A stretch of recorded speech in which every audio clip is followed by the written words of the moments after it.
3, 2, 1। सभी को मेरी तरफ से हैप्पी न्यू ईयर। चलो चलते हैं अपनी कहानी की ओर। हवन में बैठ गए थे। पंडित जी गणेश पूजा करने के बाद मंत्रोच्चारित करते हुए हवन कुंड प्रज्वलित कर रहे थे, किंतु लकड़ियां आगे नहीं पकड़ रही थी। कई बार प्रयास करने के बाद आखिर हवन कुंड में अग्नि प्रज्वलित हुई और इसी के साथ हवन शुरू हो गया। अचानक ही उन्हें अंदर के कमरे से किसी के दरवाजा पीटने की आवाज सुनाई देने लगी। आवाज लगातार बढ़ती ही जा रही थी। जब काफी देर तक वही आवाज सुनाई पड़ती रही तो पंडित जी अपनी पूजा बीच में रोककर बोले, लगता है कोई अंदर कमरे में बंद हो गया है, आप जाकर दरवाजा खोल दीजिए। हाँ, लेकिन घर में तो हम 4 लोगों के अलावा कोई है ही नहीं। हम तीनों यहाँ बैठे हैं और हमारी बेटी संजू सामने झूला झूल रही है। पूर्ति ने खिड़की से बाहर झूला झूलती संजू की ओर इशारा करके कहा।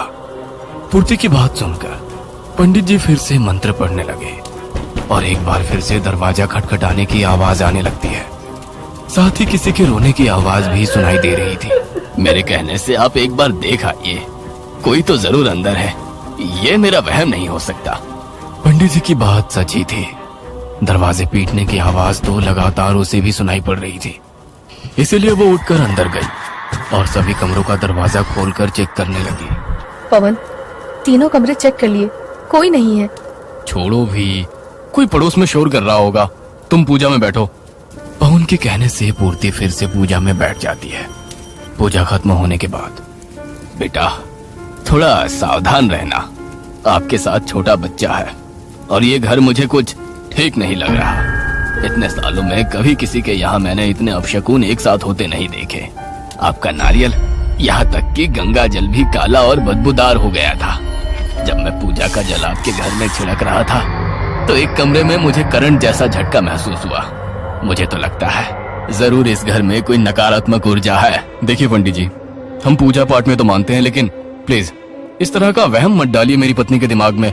नारियल खराब होना कौन सी बड़ी बात है।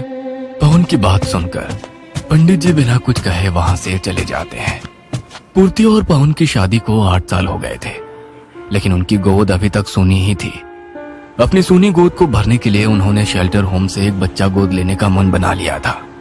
पूर्ति और पवन जब शेल्टर होम पहुंचे तो वहां की मैनेजर ने उन्हें बारी बारी से सभी बच्चों से मिलवा दिया। मैडम, बाकी के सभी बच्चे तो खेल कूद रहे हैं, लेकिन ये बच्ची इतनी गुमसुम क्यों है? उसने अपने माँ बाप को अपनी आंखों के सामने मरते हुए देखा है। जब से यहाँ आई है ऐसी ही है, शायद ये ट्रॉमा में है।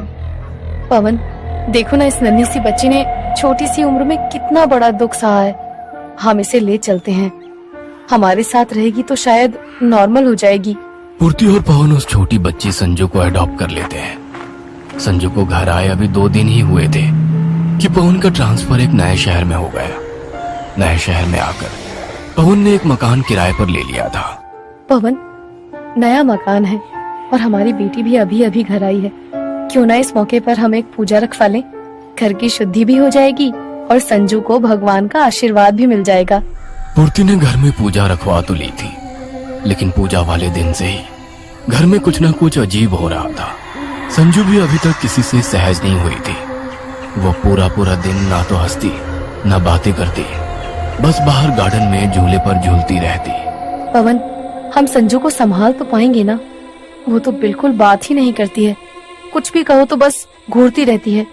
उसे कुछ नए कपड़े, खिलौने, चॉकलेट वगैरह दिलाकर लाओ, धीरे धीरे वो सामान्य होने लगेगी, चिंता मत करो। अगले दिन, संजू बेटा, आपके लिए चॉकलेट केक बनाया है, आपको पसंद है ना? खून। क्या बोल रही हो? कहाँ है खून? पूर्ति घबरा कर केक की तरफ देखती है। केक के ऊपर चॉकलेट की जगह खून की परत जमी थी। केक पर बहते खून को देखकर पूर्ति वो केक उठाकर दूर फेंक देती है। संजू केक को देखकर धीमे धीमे मुस्कुरा रही थी। वह धीमे कदमों से केक के पास गई और अपने हाथों से चाट कर केक को खाने लगी। संजू बेटा, गंदा है वो, छोड़ दो उसे, मैं दूसरा बना दूंगी। पूर्ति की बात सुने बिना संजू जमीन पर पड़ा हुआ केक मजे से खा रही थी। केक के अंदर गंदे पीले कीड़े चलते हुए दिखाई दे रहे थे, जिन्हें संजू बड़े चाव से खाए जा रही थी। यह सब देखकर पूर्ति को उल्टी जैसा महसूस होने लगा और उसने घबराते हुए पवन को फोन लगाया। पवन, कुछ बहुत अजीब हो रहा है इस घर में। मुझे बहुत डर लग रहा है पवन। मैंने खुद संजू के लिए चॉकलेट केक बनाया था, ना जाने कहां से उस पर खून आ गया और कीड़े चलने लगे। सबसे अजीब बात तो ये है, संजू मना करने पर भी उसे खाए जा रही है। अरे यार, इतनी छोटी सी बात पर तुम इतना हाइपर क्यों हो जाती हो? बच्ची है, उसे केक पसंद होगा इसलिए खा रही है, और जरूर कोई कीड़ा ओवन में रहा होगा, उसी का खून लग गया है। पवन की बात सुनकर पूर्ति थोड़ी शांत हो गई थी। रात के 9 बजे का समय था। पूर्ति संजू को उसके कमरे में छोड़कर खाना बना रही थी। तभी पूर्ति को गार्डन से झूले के हिलने की आवाज आने लगती है। संजू बेबी, इतनी रात को आप गार्डन में क्या कर रही हो? चलो अंदर आओ।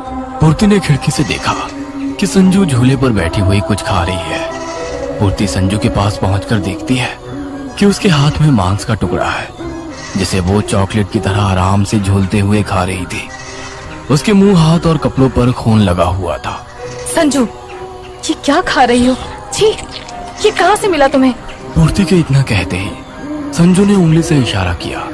संजू की बताई हुई दिशा में मुड़कर देखते ही पूर्ति के पैरों के नीचे से जमीन निकल गई थी। वहां पर एक छोटा सा पिल्ला खून से लथपथ पड़ा हुआ था, जिसके टुकड़े जमीन पर फैले हुए थे।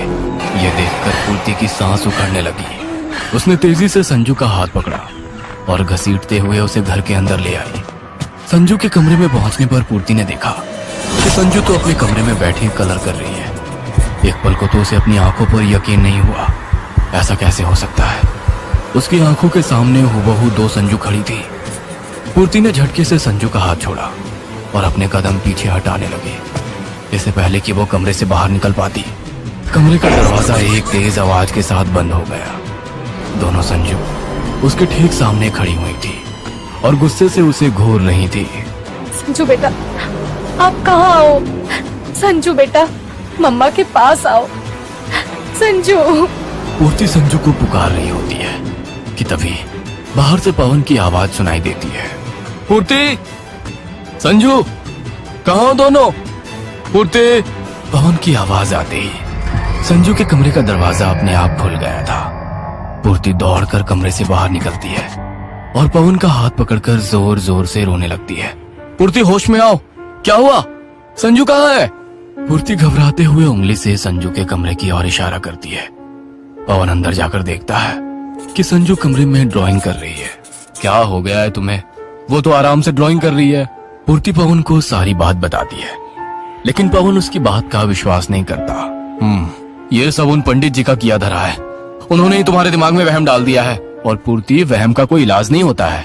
ये सब वहम नहीं है पवन, मैंने अपनी आंखों से देखा है।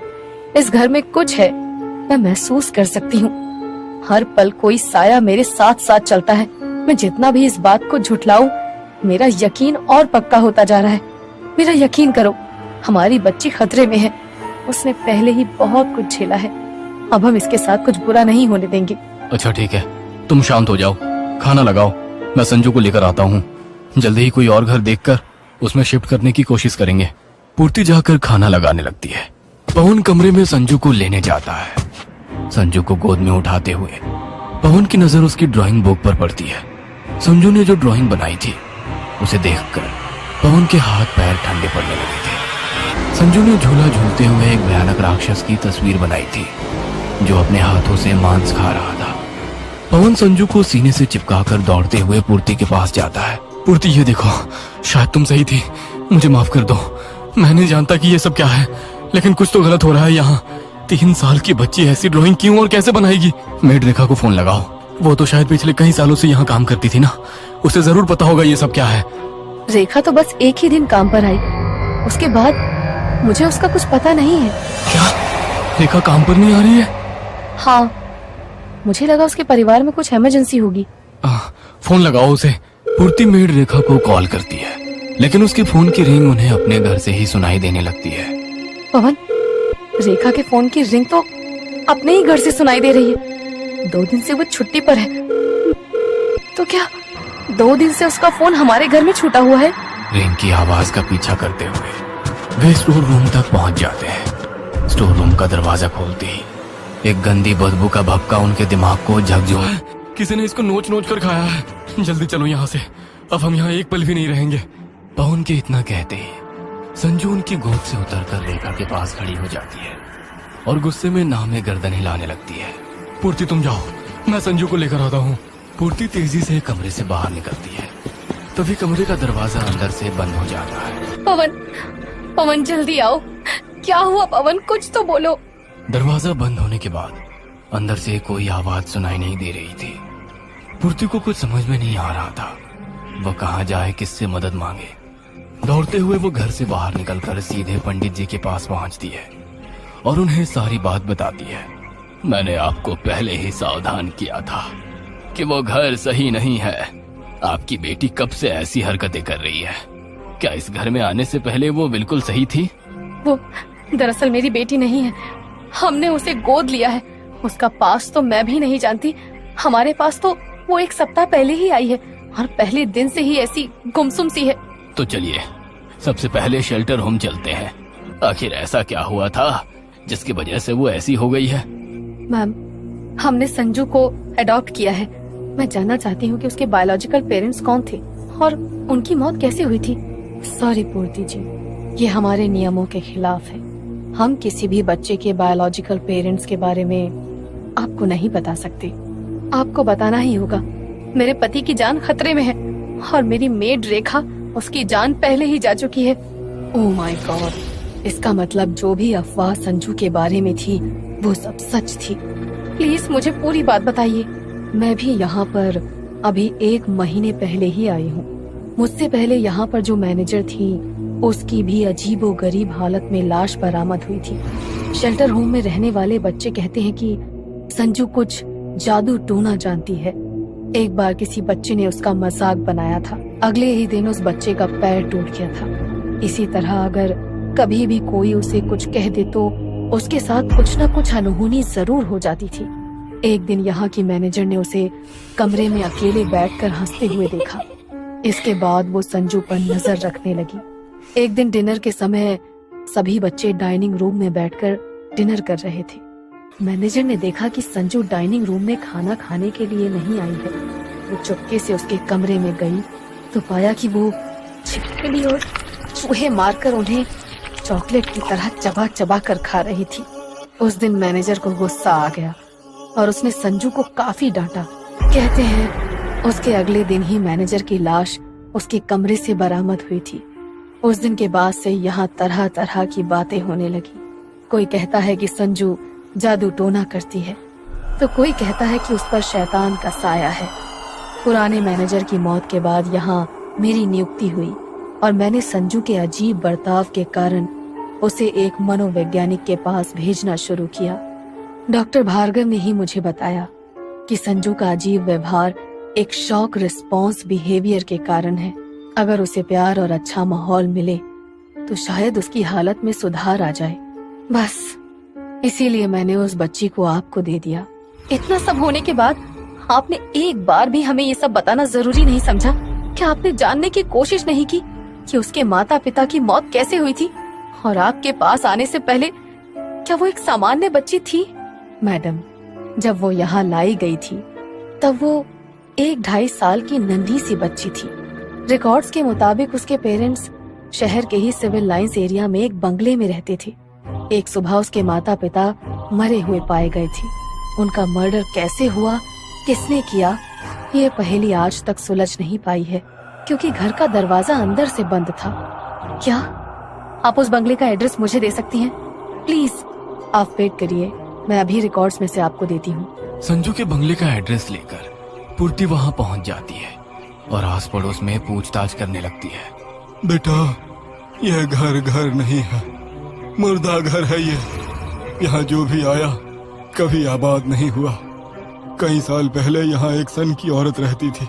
उसका 5 साल का बेटा गंभीर बीमारी के कारण मर गया था। बेटे की मौत के बाद उसका मानसिक संतुलन बिगड़ गया था। उसे लगता था कि वो अपने बेटे को वापस जीवित कर सकती है, इसलिए उसने महीनों तक अपने बेटे के शव को अपने साथ घर में रखा और ना जाने कौन कौन से तंत्र मंत्र करने लगी। फिर एक दिन उसके घर से लाशों के सड़ने की दुर्गंध आने लगी। जब ताला तोड़कर लोग अंदर पहुंचे तो वहाँ का नजारा देखकर उनका दिल उछलकर मुंह को आ गया। बेटे की लाश के पास उस औरत की भी टुकड़ों में बटी हुई लाश पड़ी थी। फांसी में ना जाने क्या क्या तंत्र का सामान फैला था। घर के अंदर कोई भी चोरी या लूट का निशान नहीं था। घर का दरवाजा भी अंदर से बंद था, इसलिए हर कोई यही कह रहा था कि जरूर उसको किसी दुष्ट आत्मा ने मारा है।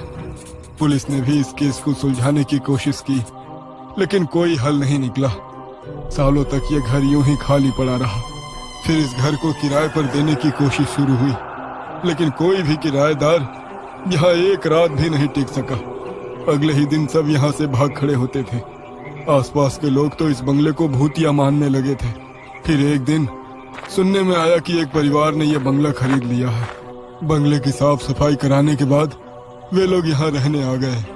हमें लगा था कि बाकी के किराएदारों की तरह ये भी दिन दो दिन में भाग खड़े होंगे, लेकिन इस बार ऐसा नहीं हुआ।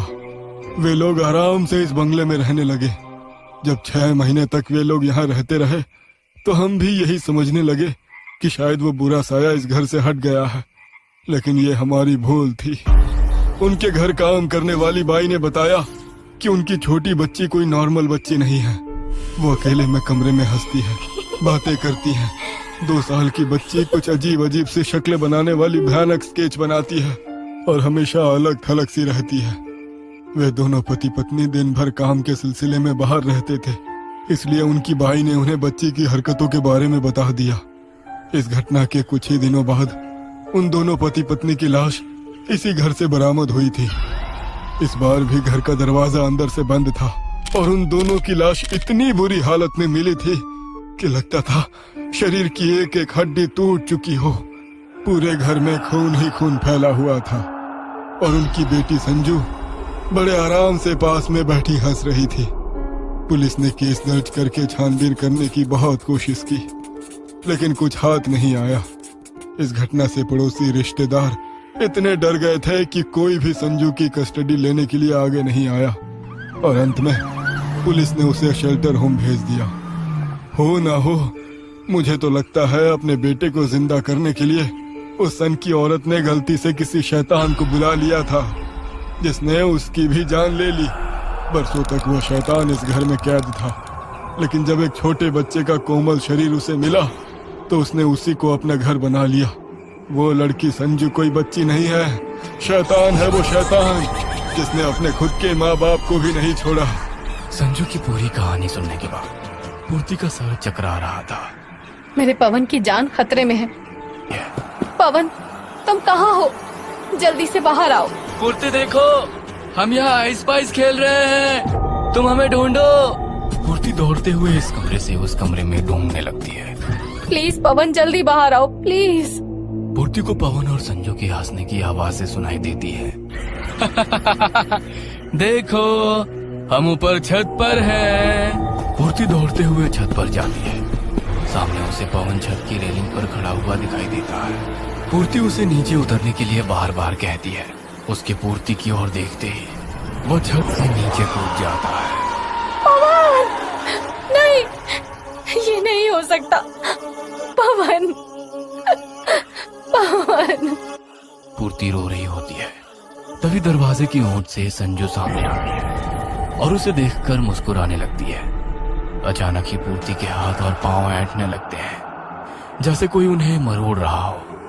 पूर्ति दर्द से तड़प रही थी। तभी कड़कड़ की आवाज के साथ उसके हड्डियों के चटकने की आवाज सुनाई देने लगती है और उसकी गर्दन पीछे की तरफ घूम जाती है।